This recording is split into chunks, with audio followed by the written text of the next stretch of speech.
Hello, everyone. Thanks for watching my podcast. Maya was born in Haifa. She is an Israeli-American young woman who moved to America when she was 11. But mom missed Israeli so much, so they decided to go back a year later. After finishing a high school, Maya served in Israeli Armed Forces for 2 years as a commander in a course of basic training. Maya has a computer science degree and currently works as a security research engineer in Cisco company in Tel Aviv. Her life turned upside down on October 7th last year, the day she decided to go with her boyfriend and a couple of friends to Nova Music Festival in south of Israel.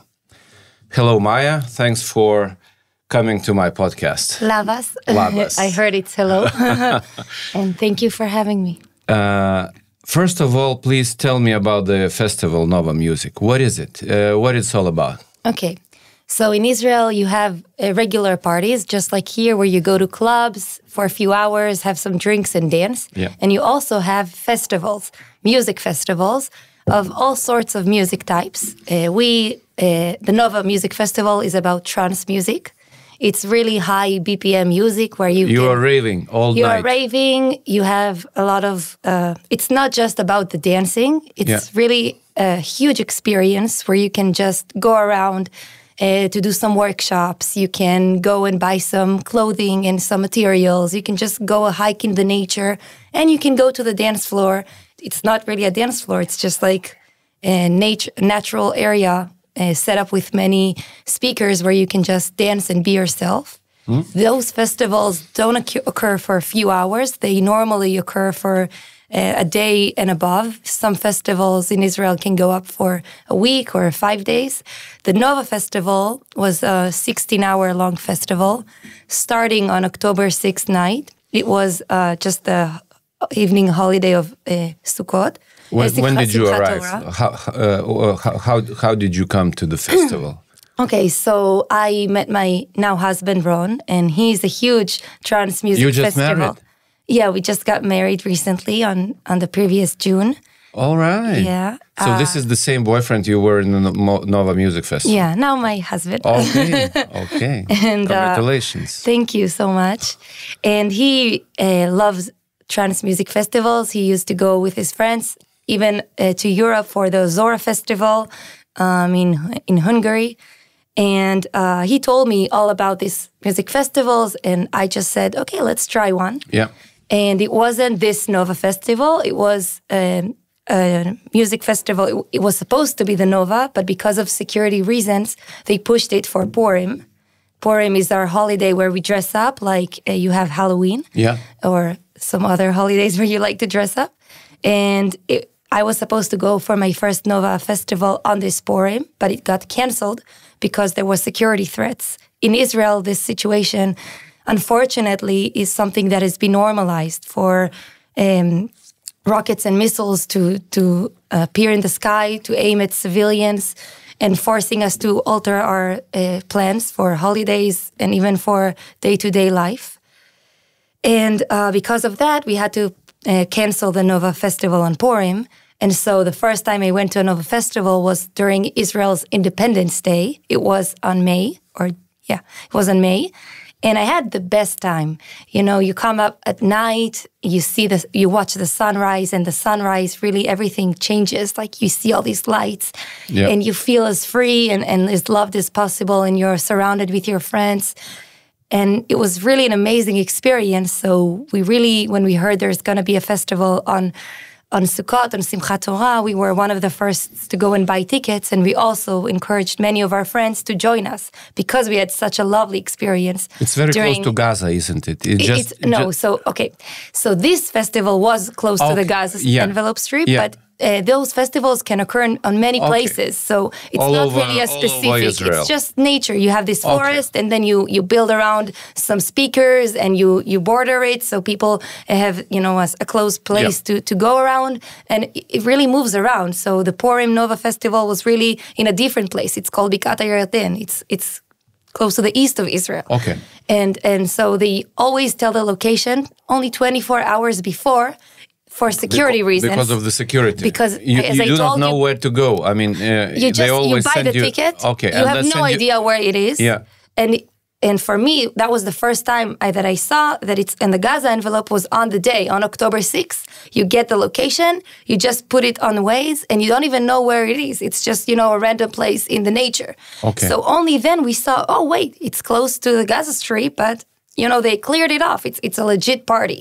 And so the government, so the IDF, everyone cleared it off. So in your mind, it's a good place to go because, when there were security threats, they canceled it. Yeah. So in my mind, I'm thinking, okay, it's not maybe the ideal place, but it's cleared, so it's okay. And so we went there with many of our friends. We were, I think, a group of 15 people. You build your own camp?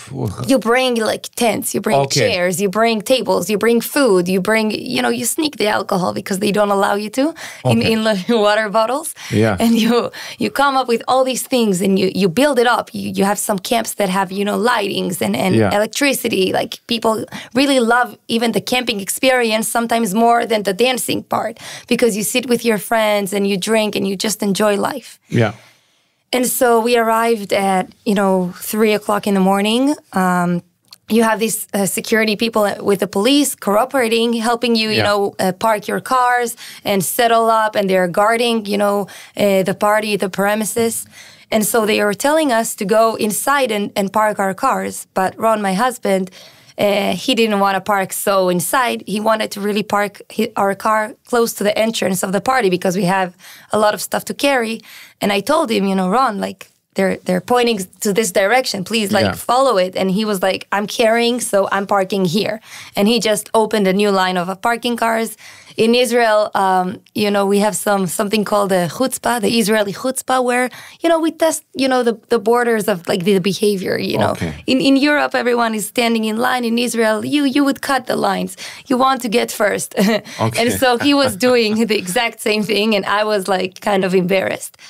But ultimately, it was one of the best decisions because we were able to reach our car quickly and also manage to go. When everything started. Yeah. So really, I'm thankful that he didn't listen to me. And yeah.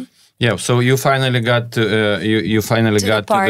to the party, and how everything started. I mean, our friends arrived before us, and they already snatched a place because everyone wants to come and build their camps, and you don't want to be you want to have the good spot. Yeah. So our friends showed up earlier, and they caught this place for us, and we came and we built around it. We set up everything.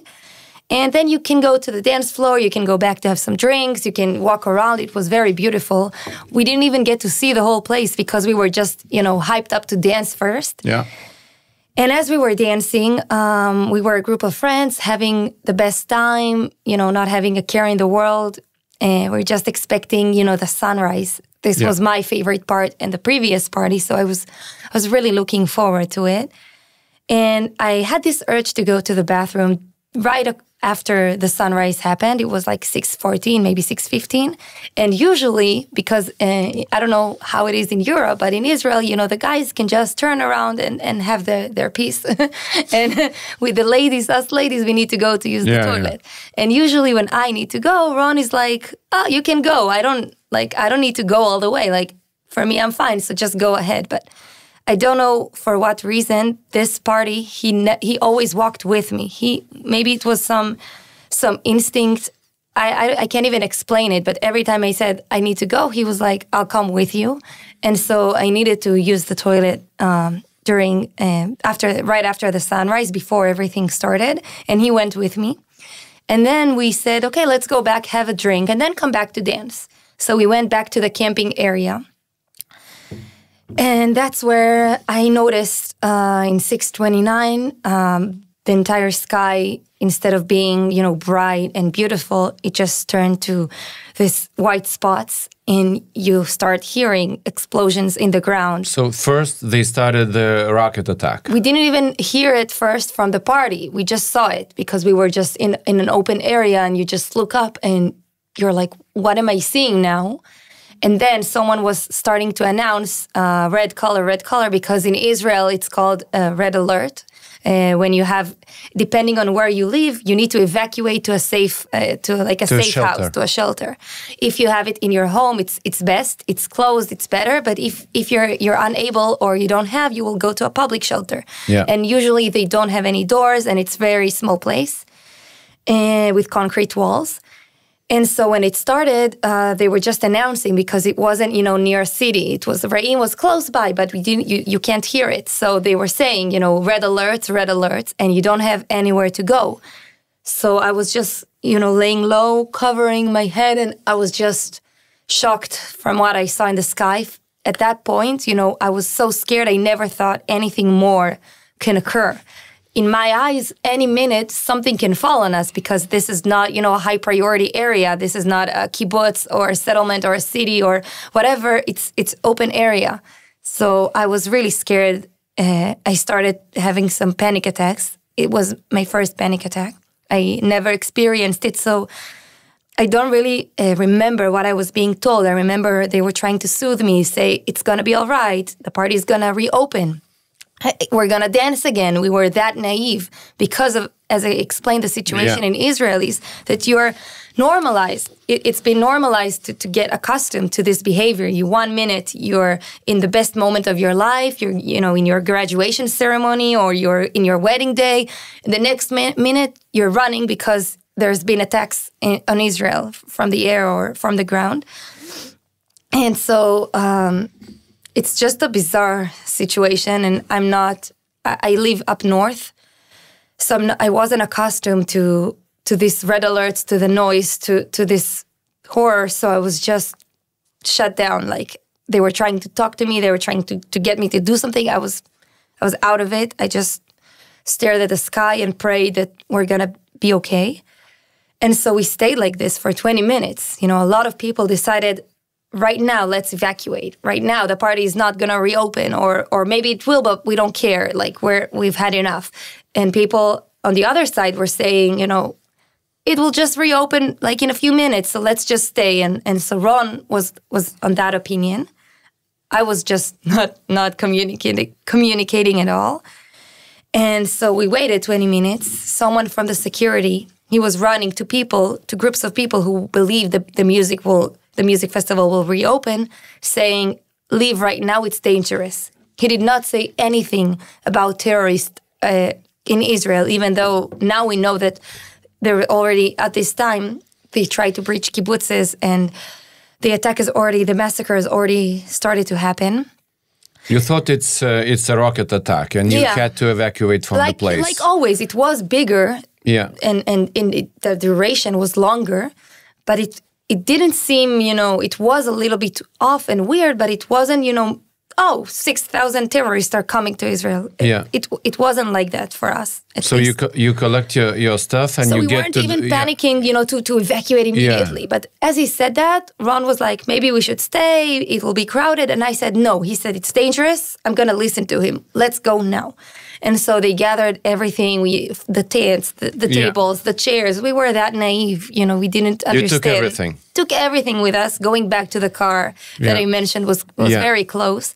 So we even said goodbye to our friends. And, it's a situation where you're just saying goodbye. You don't even think about, their car is stuck inside, or what's going to happen to them, or what should we go. We were just like, okay, talk to us when you reach home, when you reach safely.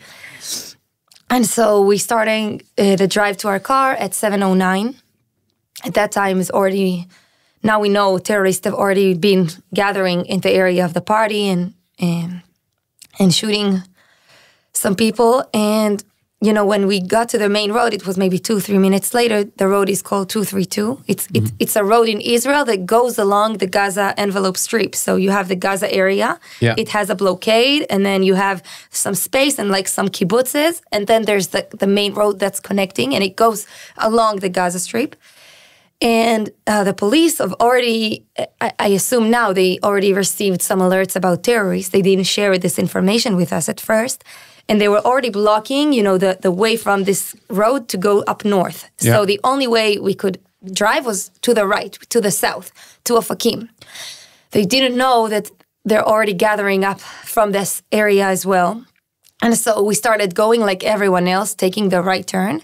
And maybe a minute or two later, you see some pause everyone is stopping their cars. There's like this traffic. We're not, at this point, we're very confused. And Ron, who was driving, just decided to U-turn and follow up the ways that showed us we can also use to go north, even though it was blocked, And usually I'm very alert, I was drunk and I was so scared. So it didn't even occur to me to ask the police, why are you blocking this option?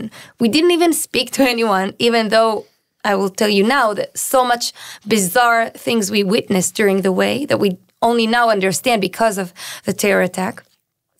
And so we're driving up north, and you're passing these kibbutzes with public shelters along the road. So, you have this bus stop, and next to it, there's a small shelter. So in case you're waiting for the bus and, you have some rockets from the sky, you can run to the shelter. Yeah. And those shelters can maybe hold up to 5, 6, 7 people. In this day, more than 40 people were gathered to these shelters to save themselves, only to discover the terrorists used these shelters as a good place to kidnap and kill our friends. And we're driving, and you're passing these places, and you see a lot of cars. And only later, when we're zooming to the camera of my car, you can see that a lot of the doors are open. Some windows are shattered. Some cars are even with their engine on. So people got to the shelters and were killed there because, it's easier to kill the people. Some of them were not even running to the shelters. Some of them were trying to run. You see some door and you assume that they were trying to run. Hopefully they survived. And so we didn't understand that as we were driving. We were even just talking about random stuff like, buying new motor bicycle, whatever, nonsense. And I was really scared. And at some point, we passed Kibbutz Alumim, the dog shelter, if you have seen some pictures. And we see someone injured on the main road. We don't understand at that point, at least myself, because I was not sitting close. It was Ron who was driving. He witnessed now. He told me I saw body laying on the I thought it was from a car accident. At first, that's what Ron said. Someone hit him probably because of all the mess people were running, and probably. But we now know that he's been shot. His name was San Yakubub, and he was murdered that day. He only went to dance like us and enjoy life. And he was brutally shot at on his body. And as we saw it, my instinct was to call the police, because what can you do when you see some accident and everything is bizarre? You call the police. So I'm dialing 100. This is our police line, and no one is picking up. And this is the police always picks up after 2-3 seconds. I never had this case where I was trying to call the police and no one answered. And so I began to continue. I didn't take no for an answer. I know that this man will probably need help, and in my eyes, I can never count that someone else is doing the call. I see someone, I'm calling. And Ron, he was driving, he was trying to yell at me, stop, because it's changing the CarPlay to his ways, and we were already panicked because of the situation. And that's where we started hearing gunshots. I didn't even understand at first that it was gunshots, but Ron said we're being fired at, and we didn't understand from what direction. It was really close to the shelter, and he just decided to pull up the gas and continue riding forward. We don't even know where it's coming from. We assumed it's from the back. Mm-hmm. And we're just continuing to drive. And luckily, the car was not hit. They missed us, but they were alongside the road. And we were very lucky. Finally, we were pulled over on this road to Kibbutz Saad, just a stop before what now is called the Death Junction, the Mifalsim Junction, where you can go to Kibbutz Mifalsim, because they took over it under the bridge and they shot everyone there brutally. We were stopped just a junction before. from the forces of the kibbutz. Each kibbutz, you have this like force of the kibbutz that they're doing patrols. They have their own weapons, and it's maybe 5-6 people, maybe, or 20. It's like a small amount of people, and they were the real heroes, because on that day, where few help came from IDF and the police, they were the heroes. They had to. They've been protecting all the kibbutz and all the people who came to. And the a lot of these kibbutzes are open. We believe in peace. There has been peace since 2006, really, except for the year of the attacks in 2014 in Tzuk Eitan. It was very peaceful, and a lot of these people, including my family members who were killed that day, Ayelet and Meni Godard, they always believed in coexistence. They always believed that peace should be achieved, and we evacuated from the Gaza Strip in 2005. So really, we didn't see it coming, and yeah, they killed us. So you got to the kibbutz, and then you found the shelter, and you stayed in the shelter. No, not really. It was 7:20, and we were pulled over by the main road, and they told us it's dangerous. There are many terrorists. They confirmed what we suspected, but we didn't know the amount. We didn't understand. We heard shots, but you really can't figure it out at that point. And they just told us, run inside, leave the car here, just run inside and stay safe. And so we just followed their advice. We left everything in the car. We just ran inside, and we started hearing these red alerts, because now we're inside the kibbutz, so you hear it. And we were just standing, we see all these houses, and we're like in shock. We don't know if we should knock, because what if they think we're terrorists? We don't know what to do. We don't see any shelter. And someone was just running around and just saying, like, there's a shelter right over there, just run for it. And so we were following up, and this shelter, it doesn't have any doors, and you can see the border of the kibbutz. And so we were there, and the guys, we were in the car, me and Ron, and another couple. Yeah. And Ron and the other guy, they were like, oh, it will be over. They will just kill the terrorists in a few moments, and, we'll get back on the road. Like, girls, like, take it easy. And I was hysterical at that point. I just realized that there are terrorists along the road, and I'm stuck here in this place, and we don't have anything to protect us with. And in my mind, like, that's it. Like, I'm gonna die. And this is not a good feeling, feeling helpless and feeling like death is coming. So what I decided to do next was call up my parents and tell them. You called your mom, your dad? I started to call my mom, and she was not available. My parents live in Zichron Yaakov. It's a place up north that usually don't get a lot of red alerts, because of it's like the north center part of Israel. Yeah. And now even they started to receive alerts, but that day they didn't. So my mom was on her routine. It was Saturday morning, Simchat Torah. She went on a jog, and she didn't take her phone. And my dad picked up the phone, and he really tried to reassure me, tell me to stay close to Ron and to keep him updated, and that, we should just stick together. He didn't really say anything much, except that he loves me and that I should be strong. And I decided to start looking up for a house in this kibbutz. I wanted to find in my network of people, maybe someone, because Israel is a really small place. You can go to some place, you can just see some guy and say, hi, where are you from?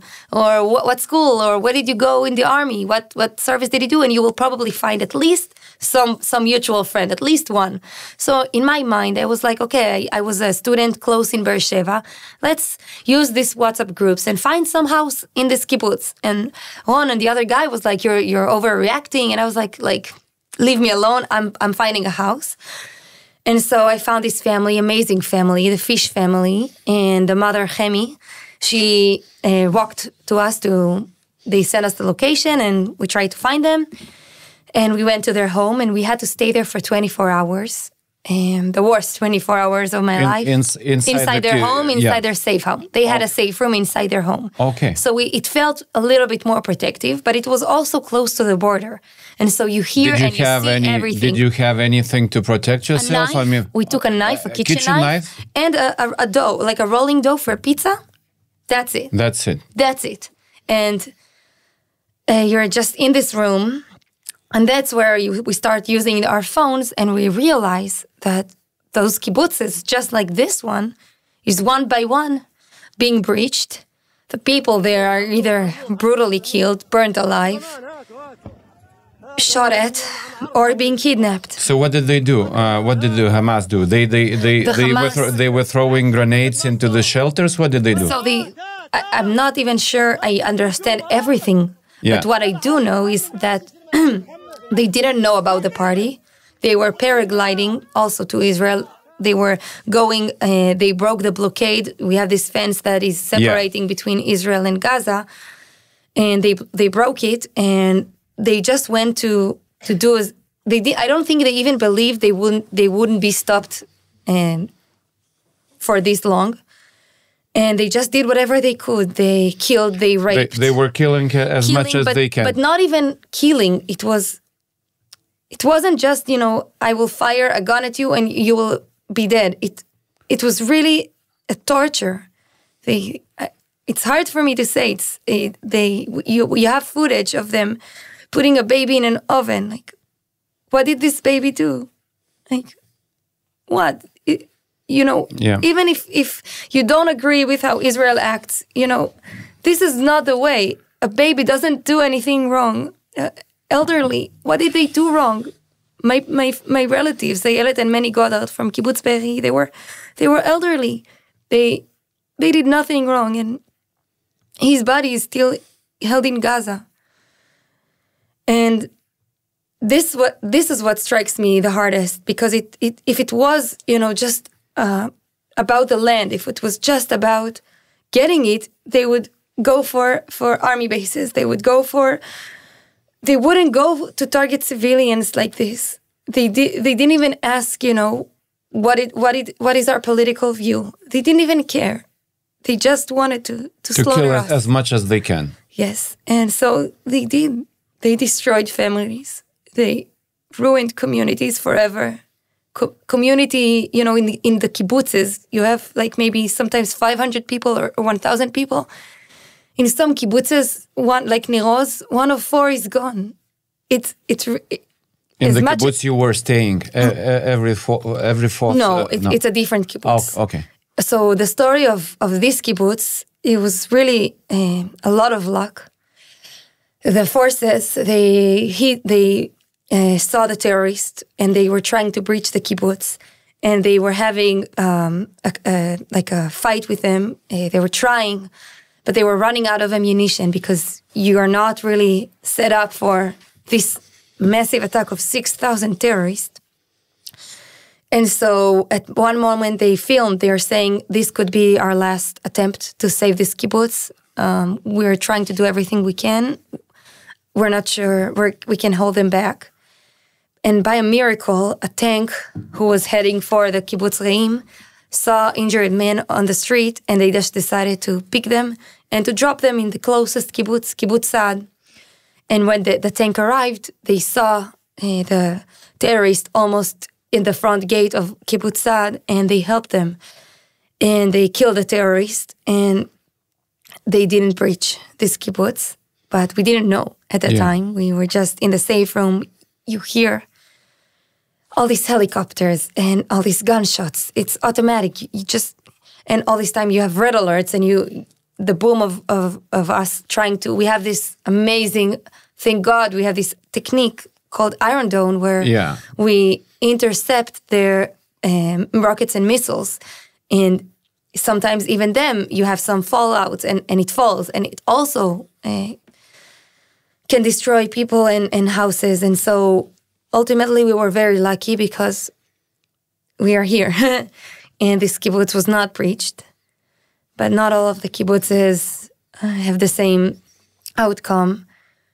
Maya, do you have any friends or relatives who've been killed or kidnapped? So as I said, Manny and Ayelet Goddard from Kibbutz Be'eri, they were elderly, and he was shot first. Ayelet saw him being shot, and she was hiding in the bush. And also there were 3 generations in this kibbutz. So it was her daughter, their daughter, and the grandkids. And they were stuck in the house. and Ayelet was hiding in the bush.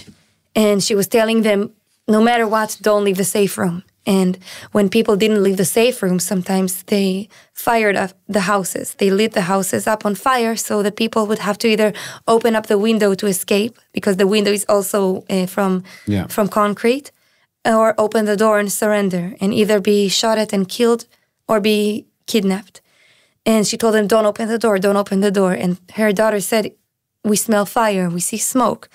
And she just told them, pee on the towel and put it underneath. Please don't leave, please don't leave. And so they listened and they survived. But Ayelet, she was found in the bush and she was also killed. It took us 3 weeks to give them a proper funeral because they couldn't find a lot of Manny's, her husband, body parts. But they ultimately decided to bury them both, assuming his body parts are maybe burnt or... And 4 months later, they discovered his body is really held in Gaza. They kidnapped, killed elderly man's body to Gaza. Who does that? And yeah, a lot of families are destroyed. This is October 7th, exactly a year ago. All of this happened, and we just wanted to celebrate our life. Really. Maya, you've traveled around the U.S. telling your story. Now Yes. you're in Lithuania. Why is it important to you? I've never been close to death until this massive terror attack, and we are all connected, really. And as long as there are people being held captive, I cannot just go around and live my life. They need to be brought back to their homes. This year, as much as it was terrible for me, and I had to deal with post-trauma and to start to accept what happened to me, they're still there experiencing. And one of the first things my therapist told me was, try to accept that this event is over for you. And you really cannot accept that because it's not over for them. There are still 101 innocent people, young to elderly, in the tunnels of Gaza or God knows what is being happened to them every day. And it feels that we have to speak up for them. The world is so busy with everything that is going on. There are all these wars between these countries and they're kidnapped everywhere. But I have to speak up for them because it can be us any day. And innocent people shouldn't pay the price of a feud between two nations. Innocent people should be left out of it. And these are people that were sleeping in their homes, just in their kibbutz home, peacefully waiting for the Shabbat. And it was helping me because when you're back a year ago when I was just with my family, Ron enlisted to the reserved in IDF. They're enlisting everyone back to support and to do whatever we can. And we just got our lives back after these worst 24 hours, and now we're being separated again. And I was just alone, feeling powerless, feeling empty inside, being scared to even leave the house without sending a live location to some family member, because in my mind it can still happen. They can still be everywhere, and they can still kill us and destroy us. And what helped me was to get the control back, to be able to do something with what happened to me instead of just waiting for the fate. So really, when I'm speaking, I'm also doing something, and it's been really helping me to cope with what happened. Maya, what do you think of the student protests in Europe and America condemning Israel for its behavior in Gaza? It breaks my heart because I believe always through education we can make the world peaceful, and we are the leaders of the next generation. And when I see students so quick to posting stuff, to shouting enchantment like from the river to the sea without even realizing what it means. Because what it means from the river to the sea, it's all of Israel. It's just the destruction of the Jewish people. And if they want peace, if they want everything to stop. They should be asking not for a destruction of a nation. They should be asking for a peace between the nations. And it breaks my heart, really, because all of this information that they're saying, most of it really is just false. And I wish the next generation, instead of just being quick on posting, would just even want to explore and maybe read, because they're giving excuses to what happened. And this is the most difficult part, because I believe that violence is not the solution to anything. You cannot fix a solution by being violent. You cannot fix the situation in Gaza by putting babies in ovens. This is not the correct way. The correct way should be diplomatic. The correct way should be about compromise. And by all of these people simply siding up because of what they see on their social media, without even understanding the other side, without even seeing, the proof. I have so many videos of these terror attacks, of the Hamas terrorists doing all these horrible things, and in my mind, you cannot see it and just justify it. So either they don't want to see it, or I don't know. It's sad. Maya, thank you very much indeed for sharing your story and helping us better understand what Israelis feel. Thank you very much. I would also thank you for giving me the chance to be here. But I also encourage, if you see something, if you want to see the video, I'm talking to all of the viewers, please reach out. There is not a single survivor that will not want to share, their footage. They would not want to share what happened. We want the world to understand what happened, so it will never happen again. And the hostages, they have to be returned back. It makes no sense that a year has gone by and the Red Cross has not even been once to see if they're alive. We take terrorists, as much as I hate it, we are a democracy. And we follow up the rules. When we have terror attack in Israel, even, to the previous days, you take the terrorist, you don't try to kill it, you put him in the hospital and you take care of him.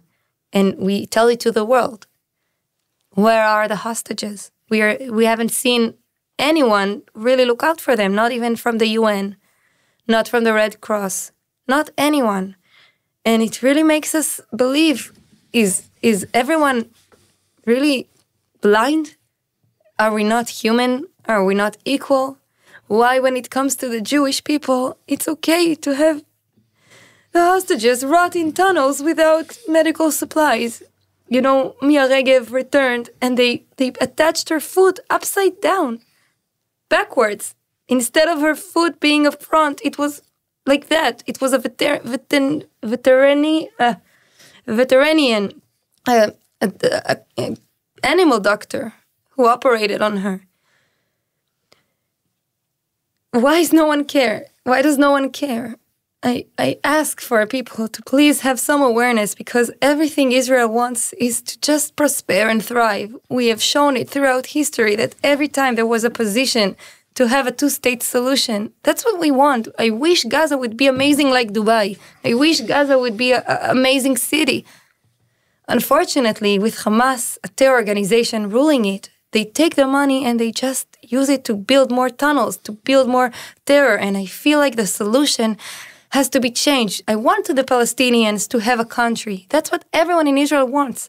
But it cannot be as long as Hamas is ruling them, because they take everything and they turn it into a massacre. Something has to be changed so we feel more safe again. Thank you, Maya. Thank you. Thanks for watching, and do not forget to subscribe. Bye. Thank you. Thank you for giving me the chance. I didn't say achu. Yeah, that was brilliant. Thank you. Thank you.